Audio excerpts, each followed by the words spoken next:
Hi everyone. Recently मुझे 2-3 videos मिले और ये चीज़ तो जनरल ट्रेंड है कि वर्ल्ड में लोग हमेशा सोचते हैं और मजाक उड़ाते हैं कि वुमेन ड्राइवर्स सेफ़ ड्राइवर्स नहीं होती या वुमेन अच्छे से ड्राइविंग नहीं जानती। और दूसरा है कि एशियंस के बारे में भी मैंने जोक्स देखे हैं ऑनलाइन जो बताती है कि एशियंस अच्छे से ड्राइव नहीं करते। तो ये दोनों चीज़ों पे मैं एक वीडियो इसलिए बनाना चाहती हूँ कि देयर इज़ समथिंग जो एशियंस एंड वुमेन नहीं समझे हैं कि उनके ड्राइविंग के हेल्थ को क्या इम्पैक्ट करता है, जिसकी वजह से उनके ड्राइविंग स्किल्स कभी कभी ख़राब होते हैं। मैं एक रेफरेंस वीडियो भी बना दी जिसमें एक मैन ने एक पर्सपेक्टिव दिया है डिफरेंट सा, जो मेरा तो पर्सपेक्टिव नहीं है क्योंकि मैंने कभी स्कूटी चलाई नहीं है, तो मुझे नहीं पता, और ना ही मैं कभी छोटे कपड़े पहनती हूँ। तो इन दोनों कारणों से मैंने कभी ये पर्सपेक्टिव के बारे में सोचा नहीं। मैं एक नॉर्मल इंडियन लड़की के जैसे कपड़े पहनती थी। अमेरिका में भी जब रहती थी तब भी मैं छोटे कपड़े बहुत रेयरली ही पहनती थी। समर टाइम हो कुछ भी हो, मुझे छोटे कपड़े पहनना इतना पसंद नहीं था। तो इसीलिए मैंने कभी ये इशू फेस ही नहीं किया है कि लोग मुझे घूर के देख रहे हैं इसलिए मैं डर के मारे ठीक से ड्राइव नहीं करूँगी। तो ये चीज़, और इसी कारण से दो I found that video interesting, वो जनरल ट्रेंड नहीं है मोस्ट वुमेन का। मोस्ट वुमेन जब उनको प्रॉब्लम होती है ड्राइविंग से, उनका problem doesn't usually arise because वो कैसी कपड़े पहनी हैं और लोग घूर रहे हैं। किसी किसी वुमेन का वो प्रॉब्लम हो सकता है कि लोग घूर रहे हैं करके वो ठीक से ड्राइव नहीं कर पा रहे, but majority of Indians, majority of women globally driving जब कर रही होती हैं हर जगह इंडिया छोड़ के, ऐसा होता नहीं है कि छोटे कपड़े पहन के किसी को देख लिए तो लोग घूरेंगे। दूसरे देशों में ये प्रेवलेंट नहीं है, बट फिर भी लड़कियां वहाँ पे ठीक से कभी कभी ड्राइव नहीं कर पाती। क्यों?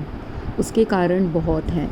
एक है, अगर वो लड़की सिंगल है, अगर वो सिंगल है तो उसके लाइफ में ऑलरेडी बहुत सारे प्रॉब्लम्स चल रहे होते हैं। मोस्ट लड़कियां जो सिंगल होती हैं वो ऐसे ही सिंगल नहीं होती, या तो उनके साथ बिट्रेयल ट्रॉमा हुआ होता है पास्ट रिलेशनशिप्स में, या उनकी फैमिली ही उनके साथ अच्छे से व्यवहार नहीं करती, या वो उनको ज़बरदस्ती ही सिंगल बनना पड़ा है क्योंकि उनके पास सोशल सपोर्ट, फाइनेंशियल सपोर्ट अपनी फैमिली से ज़्यादा मिला नहीं है, या जिनसे भी उन्होंने रिलेशनशिप जोड़ने की कोशिश की है तब भी उनको ये सब सपोर्ट्स नहीं मिले हैं।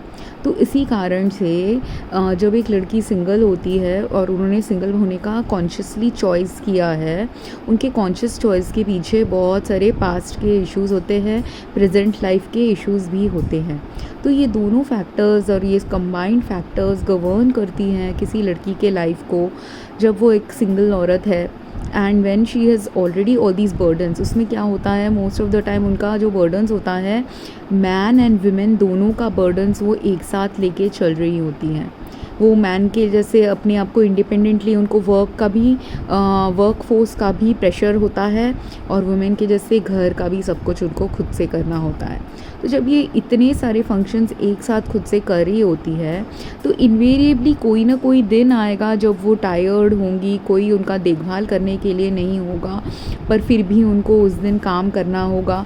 उनको जाना होगा अपने ग्रॉसरी के लिए, उनको जाना होगा अपने काम पे अगर छुट्टी ले ले तो भी प्रॉब्लम, क्योंकि बहुत सारे देश होते हैं जहाँ पे वर्क लाइफ बैलेंस इतना अच्छा नहीं है कि आप अपनी जॉब से छुट्टी नहीं ले सकते, या आप जॉब से छुट्टी भी लेंगे तो आपको बहुत सोच समझ के छुट्टी लेनी पड़ती है कि आपके कुछ ना कुछ और फैक्टर्स की वजह से आप शायद छुट्टी न ले पाएँ इतना, या आप इतने बीमार हो आपको समझ में ही नहीं आएगा क्योंकि आप तो अपना देखभाल इतना कर रहे हो, इतना कर रहे हो, खुद से self care taking, independent life इतने अच्छे से जी रहे हो कि अच्छे से जियो या बुरे से भी जियो, कोई ना कोई कारण से अगर एक दिन सडनली कुछ हेल्थ इंसिडेंट सडनली आ जाए आप कितने भी अच्छे से उसके पहले तक जी पा रहे थे, जब हेल्थ ख़राब होना होता है, वो हेल्थ ख़राबी कभी भी आ सकती है, जो मेरे साथ भी पहले हुआ है।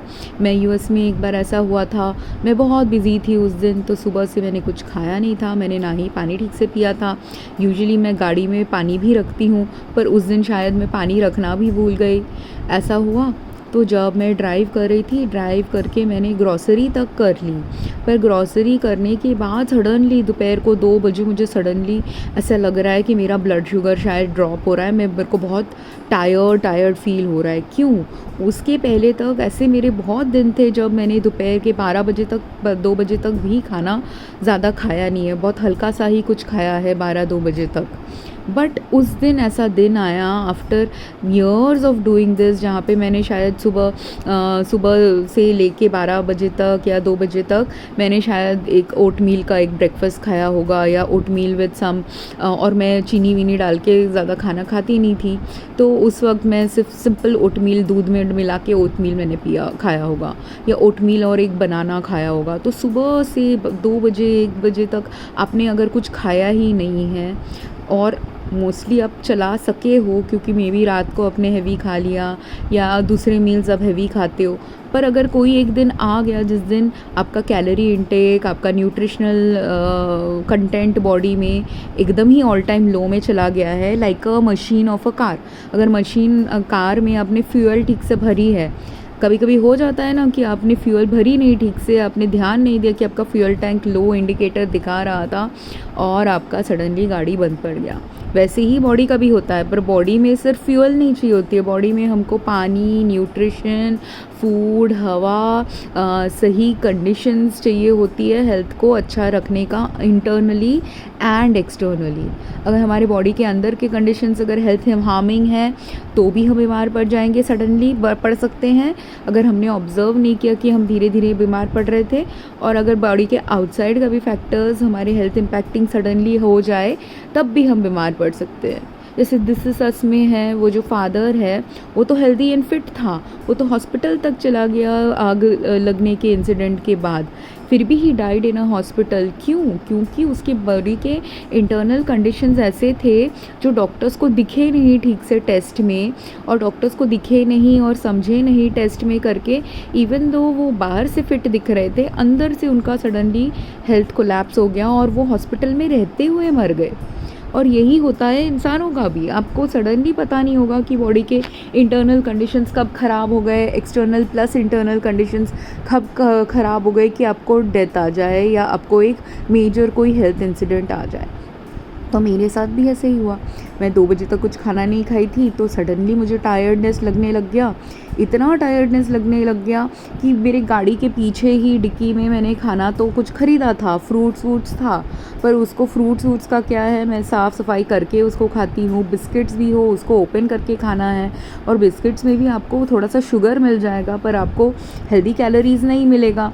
या और जो हेल्दी कैलोरीज़ वाली चीज़ें आपको, जैसे अगर आप टायर्ड लग रहे हो तो प्रोटीन इंटेक भी कम है, इसका मतलब प्रोटीन इंटेक कम हो सकता है, आपके मिनरल इंटेक कम हो सकते हैं, बहुत सारे रीज़न से आपको टायर्डनेस आ सकता है। तो वो मिनरल्स एंड प्रोटीन्स ये सब आपको खाने के लिए सब्ज़ी बनानी पड़ेगी, प्रोटीन वाला फूड बनाना पड़ेगा। वो तो मैं गाड़ी में बैठ के तभी बना नहीं सकती, मैंने थोड़ी ना कोई इंस्टेंट फूड ख़रीदा है, राइट। तो उस वक्त फिर क्या हुआ, मुझे वही पार्किंग लॉट में मैकडॉनल्ड्स था, 2 चॉइसेस थे, एक रेस्टोरेंट भी था, मैकडॉनल्ड्स भी था। अब मैं रेस्टोरेंट जाती तो वो रेस्टोरेंट का पॉलिसी मुझे पता है, वहाँ पे मैंने बहुत बार खाया है, पर वो रेस्टोरेंट में ऐसा था कि आपको आधा घंटा तो लगेगा ही लगेगा सर्व होने में, और मेरे पास उतना एनर्जी ही नहीं था कि वो आधा घंटा मैं वेट करूँ खाने के लिए। तो मैंने सोचा मैकडॉनल्ड्स जाती हूँ। अब मैकडॉनल्ड्स में भी 2 ऑप्शन थे, आप ड्राइव थ्रू से जाओ या आप वॉक करके पार्किंग लॉट में गाड़ी रखो, वॉक करके अंदर चले जाओ खाने के लिए। और वहाँ पे मैकडॉनल्ड्स फास्ट फूड सर्विस है, तो दोनों ही जगह आपको सर्विस तो क्विकली ही मिल जाती है। पर प्रॉब्लम ये था कि मेरे पास तभी चलने तक का एनर्जी नहीं था, तो मैंने डिसाइड किया वही गाड़ी में ही बैठी हूँ जब, तो गाड़ी को ही ड्राइव थ्रू में लेके ड्राइव थ्रू वाले सर्विस लाइन में चली जाऊँ। तो मैं जब ड्राइव थ्रू वाले लाइन में गई, यूजुअली वो मैकडॉनल्ड्स कभी इतना भीड़ नहीं होता, और मैं वो मैकडॉनल्ड्स इतना ऑफन भी नहीं जाती थी, 2-3 बार ही महीने में या साल में जाती थी। तो इस 2-3 बार साल में जाने से आपको थोड़ी ना पता होगा वहाँ का ट्रैफ़िक कब ज़्यादा होगा, कब कम होगा। और ये लंच टाइम के करीब था तो नेचुरली वहाँ पे ट्रैफ़िक होना ज़्यादा ज़रूरी होगा ही। तो तब मैं अभी फँस गई। मैं ड्राइव थ्रू में पहुँच गई, पहुँच के मैंने शायद ऑर्डर भी दे दिया, पर तब मुझे इतना अजीब-सा लग रहा था, मुझे लग रहा था मैं अभी फ़ेंट कर जाऊँगी, ये लाइन अगर आगे नहीं बढ़ी। और मैं तो एसी वाले गाड़ी में भी बैठी हुई थी, पर वो गर्मी का दिन भी था करके क्योंकि मैं जब ग्रॉसरी करने गई थी, वो ग्रॉसरी करने में भी मुझे आधा घंटा लग गया था, तो उस आधा घंटे में मेरी गाड़ी गर्म हो चुकी थी। तो एसी लगाते हुए भी मुझे कुछ तो अनकम्फ़र्टेबल लग रहा था। पानी भी शायद था कि नहीं था, मुझे अभी याद नहीं है, पर तभी मुझे पानी से ज़्यादा न्यूट्रिशन की ज़रूरत थी। तो वो न्यूट्रिशन नहीं था करके मुझे इतना अनकम्फ़र्टेबल लग रहा था, मुझे लगा अभी मैं फ़ेंट कर जाऊँगी गाड़ी में। और मैं गाड़ी को निकालने का भी सोची इसलिए 2 मिनट कि चलो जाके कैसे तो करके एनर्जी निकाल के वॉक करके चली जाऊँ खाना लेने के लिए अंदर, रादर देन वेटिंग बाहर इतना लंबा ड्राइव थ्रू के लाइन। पर वो मैं जो पीछे टर्न करके वॉक करके गाड़ी को पार्किंग लॉट में रख के वॉक करके अंदर जाऊँ मैकडॉनल्ड्स के, उतना पीछे टर्न करने का भी टाइम नहीं था क्योंकि पीछे ऑलरेडी 3-4 गाड़ियाँ आ चुकी थी। तो अब मैं आगे भी 7-8 गाड़ियाँ, पीछे भी 4-5 गाड़ियाँ, मैं मूव नहीं कर सकती, मुझे सिर्फ वो ड्राइव थ्रू के लाइन के थ्रू ही जाना है। पर जब अभी मैं लाइन के थ्रू जा रही थी, सामने के किसी पर्सन ने पता नहीं उस दिन उसको मजाक करने का सूझा, क्या करने का सूझा, कोई तो कारण से उन लोग इतने धीरे चल रहे थे, इतने धीरे चल रहे थे, मेरी लाइन मूव ही नहीं हो रही थी। और मेरे साथ ऐसा हो गया कि पता नहीं मैं फेंट कर गई कि क्या हो गया, मेरे से गलती से हॉर्न दब गया। और वो इंसान मुझे फिर ऐसे कट कट कट कट करके देख रहा है, और उन्होंने मुझे देख के फिर उनको गुस्सा आ गया करके वो और भी लेट आगे गए। जल्दी जाने के बजाय जानबूझ के लेट गए कि क्या हुआ पता नहीं। मैंने तो उनको बहुत बार सॉरी बोल दिया, पर ऐसे हुआ है मेरे साथ। फिर उस दिन मुझे खाना भी जब मैंने लिया, लेते ही मुझे पता था मेरा एनर्जी लो इतना हो चुका है। और उस दिन मेरे से हाथ से बाय मिस्टेक वो हॉर्न बज गया। यूएस में आप हॉर्न बजाते नहीं यूजुअली ड्राइव करने के वक्त, वेरी रेयरली आप हॉर्न बजाते हो। तो मैं कभी हॉर्न नहीं बजाती यूएस में, और ऐसा मुझसे हो गया तो लोग मुझे देख भी रहे थे। पर दूसरी बात यह है, उस दिन मैं थोड़ा फेंट जैसा होने वाली थी, और अगर सच में मैं फेंट हो गई होती तो वो लाइन पूरा ख़राब हो गया होता। उस लाइन में बीच में आगे और पीछे के लोगों के बीच में मैं फेंट हो गई होती तो कोई आता तक नहीं मुझे हेल्प करने के लिए, क्योंकि एज अ सिंगल वुमेन मेरे लाइफ में कोई है ही नहीं आने के लिए। और वो गाड़ी अगर बंद पड़ गई तो पहले तो मुझे गाली मिलती, उसके बाद लोग इन्वेस्टिगेट जब तक करने आते तब तक मैं मर भी गई होती अगर मुझे ऐसा कोई मेजर हेल्थ इंसिडेंट आ जाता जो गाड़ी चलाने के लायक ही मुझे नहीं छोड़ता। और ऐसे यूएस में हुए भी हैं मेरे एनेक्डोटल और भी स्टोरीज़ हैं जहाँ पे डायबिटीज़ के पेशेंट को सडनली डायबिटीज़ के वजह से लो जब उनका ड्रॉप हो गया है शुगर जो होने के चांसेस होते हैं कोई डायबिटीज़ पेशेंट का, तब भी आप लूज़ कंट्रोल कर सकते हो गाड़ी का। जब आपका ब्लड प्रेशर या मेडिसिन काम ठीक से नहीं कर रहा, आपका हाई हो गया ब्लड प्रेशर या हाई हो गया ब्लड शुगर, तब आप फेंट हो सकते हो, तब आप कोलैप्स हो सकते हो। ये सब के कारणों से भी ड्राइविंग के वक्त कितना ज़्यादा रिस्क होता है लोगों का। पर वो रिस्क वुमेन लोगों का ज़्यादा होता है इसलिए क्योंकि अगर आप सिंगल हो तो तब तो आप हर काम खुद ही कर रहे हो, कोई है नहीं आपके रिस्पॉन्सिबिलिटीज़ को शेयर करने के लिए। तो इसलिए कोई भी इंसिडेंट आपके साथ कभी भी हो सकता है। एंड अगर आप सिंगल वुमेन हो तो उस वक्त ऐसा होता है कि अगर आपकी फैमिली लाइफ अच्छी नहीं है तो तब और डबल आपके ऊपर प्रेशर, क्योंकि आपके पास कोई लव्ड वन तक नहीं है आपको कॉल करके बुलाने के लिए हेल्प के लिए। So that's why it's very hard कि अगर आप वुमेन हो, कभी कभी अगर आपने आपका हेल्थ का ध्यान नहीं दिया है तो एक्सीडेंट्स होना ईजियर होता है आपके साथ, क्योंकि आपने आपका ख्याल सारी ज़िंदगी रखी तो है पर कभी कभी आप चूक गए। सेकेंड थिंग, अगर आप सिंगल नहीं भी हो तब तो वुमेन के ऊपर कभी कभी और डबल ट्रिपल प्रेशर होता है, डबल प्रेशर या ट्रिपल प्रेशर तब होता है कि अगर आप ऐसे रिलेशनशिप हो, ऐसे लड़के के साथ रिलेशनशिप में हो जो सिर्फ आपको हवस, वासना और घर के कामों के लिए देखता रहता है, तब भी आपके ऊपर कांस्टेंट प्रेशर कि 20-25 साल तक आजकल तो वुमेन घर में रहती हैं, शादी नहीं करती। पर सपोज़ 20-25 साल के बाद आपकी शादी हो गई, कभी कभी लोगों की 30 साल तक शादी नहीं होती। जितनी भी हो उतने साल की उम्र तक तो आपके पास सिर्फ रिस्पॉन्सिबिलिटी अपनी होती है, पर जैसे ही आपने शादी कर ली, सब सब पति से लेके पति के घर वालों से लेके कोई भी हो आपके ऊपर डबल प्रेशर डालने लग जाते हैं। उनको लगने लग जाता है कि आप आ गए तो उनका जो इतने दिनों का उन्होंने घर में काम किया है वो काम आपके ऊपर डाल दें। अगर आप इंडिया जैसे कंट्री में हो तो तब सास ससुर पति का भाई बहन सब अपना काम आप पे थोपने लग जाएंगे। और अगर आप यूएस जैसे कंट्री में हो, वहाँ पे अगर सास ससुर के साथ नहीं भी रहते हो, फिर भी पति जो सिंगल, वो भी 20-30 सालों तक सिंगल रहा होगा, पर 20-30 सालों तक उसने अगर घर के काम खुद से किए हैं सिंगल रह के, जब शादी हो गई तब वो सिंगल वाला काम सारा अपनी वाइफ पे छोड़ देगा। तो वाइफ पे डबल प्रेशर आएगा कि नहीं, अब खुद का काम भी करना है, पति का भी काम करना है। पहले जब खुद अकेले रहते थे तब अगर आपने टॉयलेट साफ़ की, आपको महीने में एक बार शायद टॉयलेट साफ़ करना पड़ेगा क्योंकि आप क्लीनली टॉयलेट को रखते थे। पर पति आ गया तो वो शेव ठीक से नहीं करेगा तो शेविंग भी आप साफ़ करो, टॉयलेट सीट में ठीक से पी नहीं करेगा वो भी आप साफ़ करो, उसके बारे में उसको बताओ कि ये आप ठीक कर रहे हो नहीं हो, मेरे को इसमें परेशानी हो रही है, वो भी वो नहीं सुनेगा। ढीठ एंड अड़ियल पति भी बहुत सारे होते हैं, तब अगर ख़राब है वो भी ठीक से वो साफ़ नहीं करेंगे। तो बिना साफ़ सफाई करे हुए बहुत सारे इंसान होते हैं जिन्होंने सीखी नहीं है बेसिक चीज़ें अपनी लाइफ में, कैसे घर को मैनेज करना है, या सीखी भी होगी तो भी ऐसे लड़के होते हैं जो करेंगे नहीं, क्योंकि वो तभी करेंगे जब उनको कोई फ़ोर्स करे करने के लिए।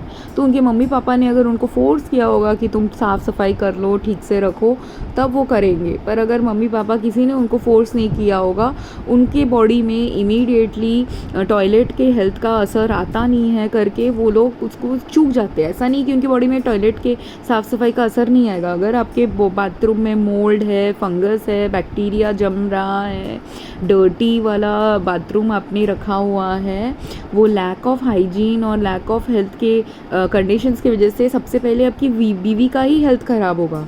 उसको या तो यूरिनरी ट्रैक्ट इन्फेक्शन आ जाएगा या तो सेप्सिस तक आ सकता है।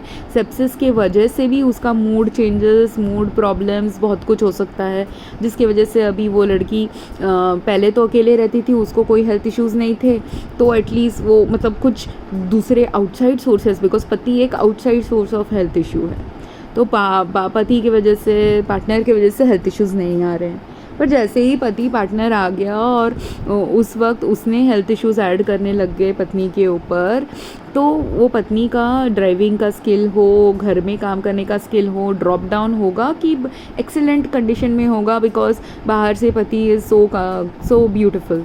इज़ ही अ ब्यूटीफुल पति? क्योंकि मैंने कुछ लोगों से डेट किया है, दूसरे फ्रेंड्स को भी देखा है, कोई पति जानबूझ के कुछ क्लीन करने की इसमें ही नहीं होते हैं, उनको क्लीनलीनेस का असर अपनी वाइफ पे भी होगा, नहीं समझ में आता। मेरे साथ तो एक लड़का था, वो ऐसे गंदे गंदे घरों में रहता था, उसको किडनी की प्रॉब्लम है, पर उसका अकल इतना ख़राब है, मतलब है तो ब्रिलियंट लड़का, कंप्यूटर में बहुत अच्छा पढ़ाई करता है, पर उसको घर के बारे में, सेल्फ केयर के बारे में इतना तक नहीं पता कि अगर आपने बाथरूम साफ़ नहीं रखा, वो उसके किडनी पे ही सबसे ज़्यादा असर होगा, क्योंकि उसका एक किडनी ऑलरेडी जा चुका है।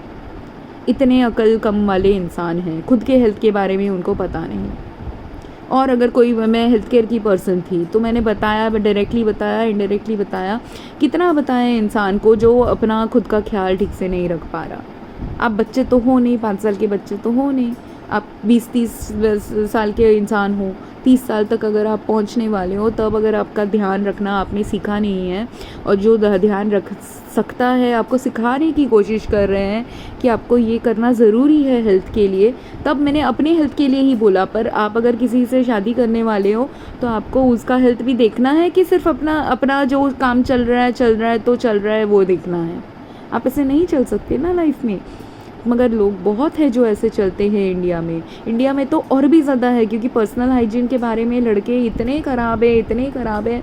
अपने सेक्सुअल ऑर्गन तक का ख्याल नहीं रखते, अपने बॉडी का ख्याल नहीं रखते, अपने बाथरूम का ख्याल नहीं रखते, अपने कपड़ों का ख्याल नहीं रखते। ये नहीं समझ पाते कि आपने जो पहना है, आप अपने ऊपर जो चढ़ा रहे हो, सेंट हो, परफ्यूम हो, कलोन हो, आफ्टर शेव हो, शेविंग क्रीम हो, बॉडी सोप हो, जो भी चीज़ें लड़के ने चढ़ाई है, वो चीज़ अगर लड़कों को अपने लिए भी टॉक्सिक ना लगे, लड़की क्योंकि उससे छोटी है साइज़ में, वीकर है साइज़ में, मोस्ट लड़कियाँ, very rare couples are there where the girl is tougher and fatter and more stronger than the man health wise. Most of the time women are weaker in health. एक तो because of the sexual organ difference only, कि men का sexual organ closed up ज़्यादा system होता है करके, उनको जब वो बाथरूम के टॉयलेट सीट में भी बैठेंगे, वहाँ से जो बैक्टीरियल इन्फेक्शन उनके बॉडी में घुसने के चांसेस हैं वो कम हैं। स्पेशली जो लोग सर्कमसाइज मैन हैं उनके लिए तो और भी कम है वो। वेराज जो वुमेन उनका ऑर्गन ज़्यादा ओपन है करके, उनके अंदर बाहर से प्रॉब्लम्स अंदर जाना ज़्यादा रिस्कियर होता है।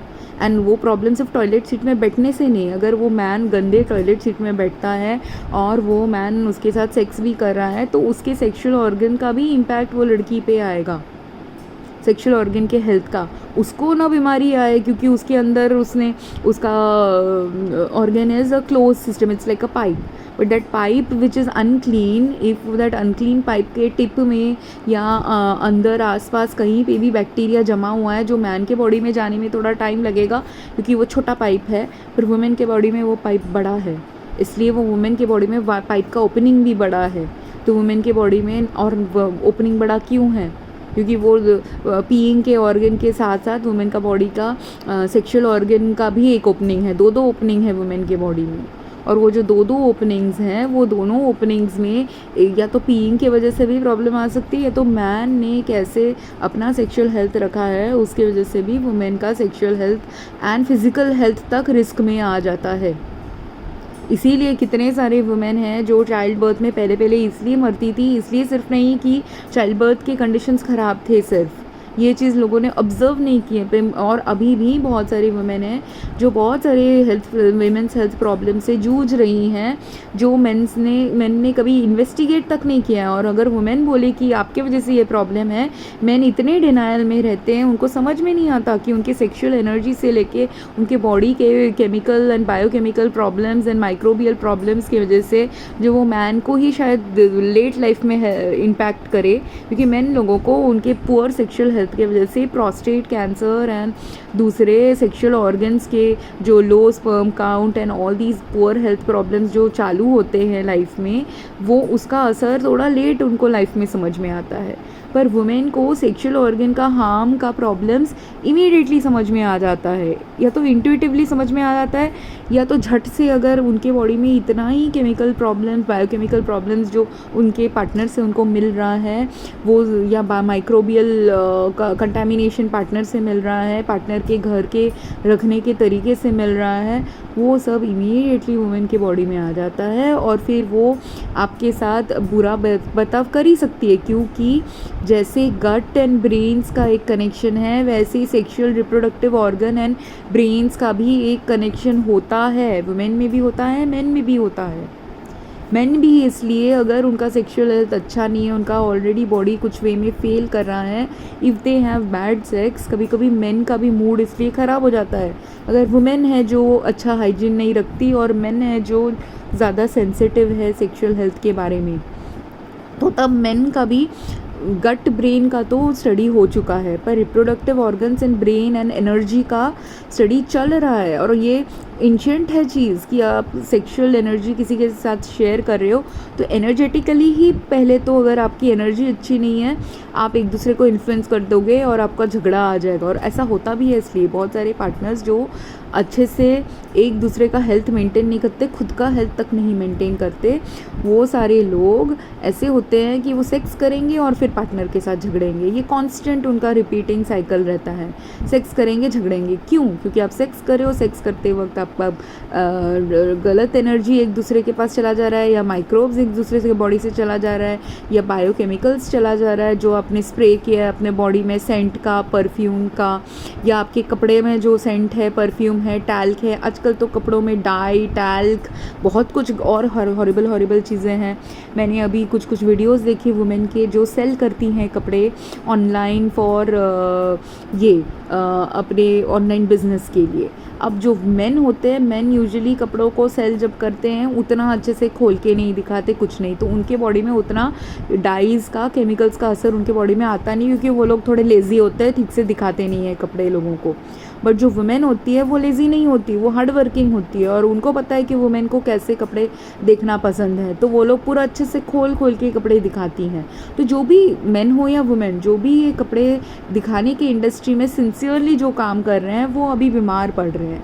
क्यों? क्योंकि वो जो सिंसियर वर्कर बीमार इसलिए पड़ रहा है क्योंकि ये कपड़ों के जो डाइज़ हैं, केमिकल्स हैं, वो हेल्थ हार्मिंग है, एंडोक्राइन डिसरप्टिंग केमिकल्स हैं कुछ।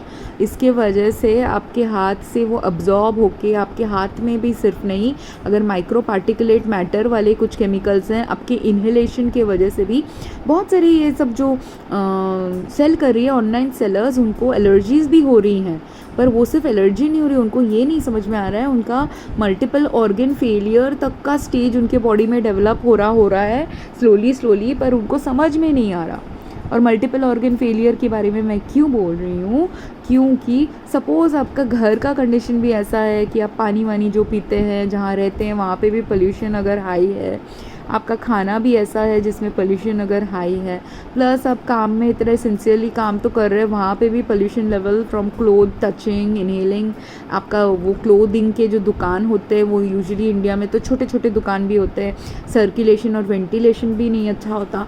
ये सब मिला के आपके बॉडी में इतना गड़बड़ चल रहा है, आप बाहर से दिखने में तो बहुत सुंदर दिख रहे हो, पर अंदर से आपके बॉडी में ऐसे खतरनाक चीज़ें चल रही है जो आपकी बॉडी इंडिकेट तो कर रही है, एलर्जी से इंडिकेट कर रही है, छींक से इंडिकेट कर रही है, हाथ, अगर आपके हाथ में एक्जिमा जैसे कुछ कंडीशंस डेवलप हो रहे हैं उससे इंडिकेट कर रही है। किसी के बॉडी में, कोई वुमेन के बॉडी में वो सिस्टमिक ल्यूपस एरिथेमेटस या अदर ऑटो इम्यून डिजीज़ के भी डायग्नोसिस उनको आ जाते हैं। वो ऑटो इम्यून मतलब क्या, या अननोन एलर्जीज़ के डायग्नोसिस आ जाते हैं, पर अननोन नहीं है, सोर्स आपके लाइफ में ही है। इतनी ही बात है कि डॉक्टर्स जो आपको देख रहे हैं आपसे करेक्ट क्वेश्चंस नहीं पूछते करके उनको पता नहीं है आपके लाइफ में चल क्या रहा है। आपको डॉक्टर्स को पता नहीं है आप वर्कफोर्स कौन से वर्कफोर्स में हो। आपका workforce he 50% of the health problems detect कर लेगा। आपका पर्सनल लाइफ ही, अगर आप वर्क भी नहीं करते, आपका पर्सनल लाइफ डिटर्मिन कर लेगा 50% 100% ऑफ द क्राइटेरिया। अगर आप वर्क ही नहीं करते कि आपके पर्सनल लाइफ की क्या क्या चीज़ें आप करते हो, वहाँ से आपका सोर्स ऑफ बॉडी के पुअर हेल्थ का सोर्स क्या है। और यही सब फैक्टर्स की वजह से जब आप ड्राइव भी कर रहे हो, आपका अगर सोर्स आपके पति से आ रहा है, आपके बच्चों से आ रहा है, कभी कभी बच्चों से भी आएगा, बच्चे स्कूल जा रहे हैं और स्कूल में गंदी हरकतें करके आ रहे हैं और वही हाथ से आपके मम्मी पापा को छू रहे हैं, सो रहे हैं, तो अगर आपने क्लीन रूम नहीं रखा, क्लीन बेड नहीं रखा, क्लीन कंडीशंस नहीं रखे घर के जिसमें आपका हेल्थ अच्छा रह सके, तो सबसे ज़्यादा इम्पैक्ट वुमेन पे ही करता है। ओनली थिंग इज़ वुमेन पे ऐसा इम्पैक्ट सदियों से चल रहा है, सेंचुरीज पे चल रहा है करके वुमेन एक्चुअली बहुत रेजिलिएंट हैं, पर एक दिन आता ही है जब टॉक्सिन लेवल उनके लाइफ का सबसे हाई जब होगा तब वो कोलैप्स कर ही जाती है। और अगर ऐसा कोलैप्स ड्राइविंग करते वक्त आ गया तो नेचुरल है कि वुमेन का ही ड्राइविंग इम्पैक्ट होगा। वुमेन अगर सेंट पहन के घूम रही हैं, उनको पता नहीं है कि सेंट से हार्म हो रहा है। सेंट में बहुत एंडोक्राइन डिसेप्टर्स होते हैं। सिर्फ नॉर्मल जो women deodorant spray, perfume spray लगाती है उसका सेंट ही नहीं, मेकअप का भी सेंट है आजकल वुमेन के प्रोडक्ट्स में। आप जो कपड़े में धो रहे हैं, कपड़े धोने के डिटर्जेंट के भी सेंट्स हैं। आप बर्तन धो रहे हैं, बर्तन धोने के डिटर्जेंट का भी सेंट है। आप घर में लाइजॉल वाइजॉल यूज़ करते हैं, गाड़ी में का एयर फ्रेशनर डालते हैं, गाड़ी में आप कभी कभी पेस्टिसाइड कंट्रोल के लिए पेस्ट कंट्रोल भी करते हैं। ये सब के जो सेंट्स हैं ये सारे केमिकल्स प्लस ड्राइविंग के वक्त एडिशनल केमिकल लोड आता है आपकी गाड़ी का। आपने अगर एग्जॉस्ट ठीक से चेक नहीं किया है, आपने एग्जॉस्ट चेक करने दिया भी है तो आपका जो मैकेनिक है उसने उसको रिप्लेस नहीं किया है। आपके इंडिया में तो कंडीशंस ही नहीं है कि मैकेनिक रिप्लेस करने के जो जॉब्स, एक पूरा वाइड ओपन जॉब मार्केट है जो यूज़ ही नहीं होता इंडिया में, कि मैकेनिक्स को लाए इंडिया में, ज़्यादा मैकेनिक्स को जॉब देने के ट्रेनिंग दे, ताकि गाड़ी जब एग्जॉस्ट जब ख़राब हो जाए वो एग्जॉस्ट को रिप्लेस करने के ऑप्शंस आए इंडिया में। या एयर पोल्यूशन लेवल्स भी आप इतना कम रखें ताकि गाड़ी को इतना मेंटेनेंस महीने में जल्दी जल्दी मेंटेनेंस ना करना पड़े। जब एयर पोल्यूशन ज़्यादा तब गाड़ी का मेंटेनेंस ज़्यादा करना पड़ता है, पर यही चीज़ लोगों को पता ही नहीं है। इंट्यूटिवली जो चीज़ें करनी होती है कि गाड़ी जब ख़राब हो रहा है, गाड़ी से जब लोग क्या है ना बहुत आजकल के ज़माने में, बिकॉज़ या तो बिज़ी ज़्यादा होते हैं करके, या तो लोगों ने सीखा तक नहीं है ये चीज़ कि हर चीज़ लाइफ की इंट्यूटिवली चलती है, हर चीज़ सिर्फ लॉजिक से नहीं चलती। कोई कोई कंट्रीज़ में वो लॉजिक से चल सकती है, पर इंडिया जैसे हाईली पोल्यूटेड कंट्री में लॉजिक से चल ही नहीं सकती। जैसे एशिया के भी हाईली पॉपुलेटेड प्लेसेस में, वर्ल्ड के हाईली पॉपुलेटेड प्लेसेस में, वो एशिया में हो या आउटसाइड एशिया हो, वो सब जगहों में आपने इंट्यूशन यूज़ नहीं किया तो आप मरने वाले हो, आप मरने के ट्रेजेक्टरी में हो, और आपके हेल्थ ख़राब वाइल्ड ड्राइविंग होने के चांसेस सबसे हाई हैं। नॉट जस्ट वाइल ड्राइविंग, आप अगर मशीनरी ऑपरेट करते हो, वैसे वाले बिजनेस में हो, वहाँ पे भी हेल्थ हार्म होने के चांसेस हाई हैं। आप क्रिटिकल कुछ डॉक्टर हो जो सर्जरी करता है, या आपके डॉक्टरी या फार्मेसी में, क्योंकि मेरे फार्मेसी का काम भी बहुत क्रिटिकल काम था, मुझे दिमाग तेज़ रखना पड़ता था, बहुत सारे मिस्टेक्स होने की जगह है करके। तो वो सब जहाँ जहाँ हाई रिस्क काम है, जहाँ मिस्टेक्स आप अफोर्ड नहीं कर सकते आपके काम में, वो सब कामों में भी मिस्टेक हो जाएगा, क्योंकि आपका ब्रेन फॉग्ड रहेगा, आपका बॉडी हार्म की तरफ जा रहा है, आपको पता नहीं है। अगर आप सेल्फ अवेयर नहीं हो, माइंडफुल नहीं हो, केयरफुल नहीं हो, अकेले भी रहते हो या ऐसे इंसानों के साथ रहते हो जो अकेले रहना नहीं रहना, उनके साथ इन्फेक्ट रहना, मतलब आपका ख़तरा ज़्यादा है। क्योंकि वो है ही ऐसे इंसान जो खुद का हेल्थ भी नहीं देखते, अपने पति पत्नियों का क्या हेल्थ देखेंगे। खुद का हेल्थ नहीं देखते तो अपने बच्चों का हेल्थ क्या देखेंगे। और अगर ऐसा अब हाईली कंटामिनेटेड एनवायरनमेंट में कंटिन्यूसली रह रहे हो, एक दिन आएगा आपके पति पत्नी बच्चे तीनों एक साथ या तो बीमार पड़ जाएंगे, या अगर बच्चा बीमार पड़ गया, पति बीमार पड़ गया, वाइफ कितना देखेगी, वो खुद भी बीमार पड़ रही है, और सबसे पहले फिर वाइफ ही मर जाएंगी। क्योंकि अगर तीनों बीमार पड़ रहे हैं और उसमें देखभाल करने वाला इंसान अगर वाइफ ही सिर्फ है, तो वाइफ ही सबसे पहले मरेगी। और ये लोगों को समझ में ही नहीं आ रहा। कोरोना वायरस तक आ गया, इतने सारे लोग भी मर गए, पर ये नहीं समझ पा रहे कि जो इंसान सबसे ज़्यादा मरा है वो सबसे ज़्यादा मेहनती इंसान था, सबसे ज़्यादा केयरिंग इंसान था, या सबसे ज़्यादा खतरे वाले एनवायरनमेंट में था, जहाँ पे outside and inside sources of pollution उसका सबसे हाई था, इसलिए वो इंसान मरा है। और प्लस और भी ऐसे लोग मरे हैं जिनके घर में ऐसे ऐसे इंसान रहते हैं जो इतने मेंटली इल इंसान हैं, जो इंसानों के हेल्थ को ख़राब करने की तरकीबें सोचते रहते हैं। उनका दिमाग इतना ख़राब है, उनको बोलते हैं एंटी सोशल पर्सनैलिटीज़। तो कोई वाइफ्स जो होती है, जो अब्यूज़्ड वाइफ्स होती है, उनके पर्सन अगर, उनके हस्बैंड्स अगर अब्यूज़िव हो, सेक्शुअली अब्यूज़िव हो सकते हैं, फिज़िकली अब्यूज़िव हो सकते हैं, मेंटली अब्यूज़िव हो सकते हैं, साइकोलॉजिकली अब्यूज़िव हो सकते हैं, हर एक डिपार्टमेंट में अब्यूज़िव हो सकते हैं, सोशली अब्यूज़िव हो सकते हैं। वाइफ को सोशली इंटरेक्ट करने ना दे, खुश ना रखें, अच्छे से ज़िंदगी जीने ना दे, वो वाइफ का level of stress and distress तो इतना हाई है, psychological stress, chemical stress, financial stress, her level of stress से इतना हाई है। वो जब ड्राइव करेगी तो उसका ड्राइविंग अच्छा हो ही नहीं सकता। जो पोल्यूटेड, केमिकल पोल्यूटेड होम्स में रहते हैं, वो लड़का हो या लड़की हो या एक टीनेजर तक हो, उसका होम अगर हाई केमिकल पोल्यूशन वाले होम में है, वो भी अगर इंसान ड्राइव कर रहा होगा, कभी कभी वो केमिकल पोल्यूशन की वजह से एक फ़िज़िकल स्ट्रेस रिस्पॉन्स बॉडी में डेवलप हो रहा होता है, बायोकेमिकल प्रोसेसेस की वजह से। कभी कभी अगर आप ऐसे घर में रह रहे हो जहाँ पे आप ध्यान रखना नहीं आता आपको ठीक से, तो आपका माइक्रोबियल कंटेंट बहुत हाई है, केमिकल कंटेंट भी बहुत हाई है, दोनों ही हाई है। या सिर्फ माइक्रोबियल कंटेंट ही हाई है, उसके वजह से भी आपका फिज़िकल बॉडी का स्ट्रेस रिस्पॉन्स इम्पैक्ट हो सकता है। जब घर के माइक्रोबियल कंटेंट हाई होने की वजह से इवेंचुअली आपके बॉडी के अंदर माइक्रोबियल कंटेंट हाई हो गया है, और वो माइक्रोबियल कंटेंट इतना हाई है आपको ध्यान नहीं दिया है आपने, क्योंकि आप लापरवाह इंसान हो। आप अगर लापरवाह हो या आपके वाइफ ने आपको ध्यान दे के बोला भी है इसको ठीक करना है ऐसे वे में, पर आप समझ नहीं पा रहे कि ये करना ज़रूरी क्यों है, आप उससे भी हेल्थ इंसिडेंट आ जाएगा। अब कोरोना वायरस की बैड प्रैक्टिसेस, मतलब प्रैक्टिस जो सजेस्ट किया गया था वो राइट प्रैक्टिस था, पर उसको बैड तरीके से फॉलो करने वाले बहुत इंसान हैं वर्ल्ड में, जिनको ना गाइडलाइंस करेक्टली समझ में नहीं आता। जैसे अगर लोगों को बोला गया है आप अगर बाहर से सामान आ रहा है उसको थोड़ी देर रख के फिर धो के साबुन वाले पानी से धो के उनको यूज़ करो, उसका एक प्रिंसिपल है। प्रिंसिपल ये था कि बाहर एयर पोल्यूशन हाई था, बाहर एयर पोल्यूशन हाई है तो आपके अगर कोई पैकेजेस है, प्लास्टिक पैकेजेस में खाना आ रहा है, वो पैकेजेस में लेयर ऑफ अभी गंदगी पड़ी हुई है, और वो लेयर ऑफ गंदगी जो पड़ी हुई है वो अगर आपने सिर्फ हाथ से छू लिया या ऑलरेडी आपने जब डिलीवरी ले ली तब जो पर्सन डिलीवरी ले रहा है उसके बॉडी में सबसे ज़्यादा वो एब्जॉर्ब हो रहा है केमिकल्स, क्योंकि वो पैकेज में केमिकल है। जो डिलीवरी दे रहा है उसके हाथ से भी आपके हाथ में जा रहा है सबसे ज़्यादा केमिकल्स, तो वो जो केमिकल्स उनका भी हेल्थ ख़राब हो रहा है, उनको भी ध्यान रखना है। पर ध्यान क्या रखना है, एयर पोल्यूशन हमको कम करना है, ये पैकेजिंग के पोल्यूशंस को आपको कम करना है। आप ऐसे स्टोर में अगर आपके सामान रखते हैं जिस स्टोर में आप बार बार air freshener and pesticide spray कर रहे हैं आपके सामानों में खाने के, आप पैकेज फूड में भी कंटामिनेशन, फूड के एक्सटीरियर में कंटामिनेशन कर रहे हैं, और जो पैकेजिंग अच्छी क्वालिटी की पैकेजिंग नहीं है या फ्रूट्स एंड वेजिटेबल्स हैं उनको तो आप पूरे ख़राब कर रहे हैं।